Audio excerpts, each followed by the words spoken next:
Hello, in this video we're gonna check if Fortnite is available on Nokia G21. So in order to do this, we're gonna check a few places.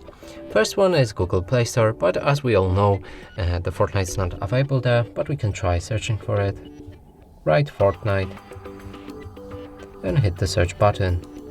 As you can see, there is no results found, so that means you can't find it on your Google Play Store.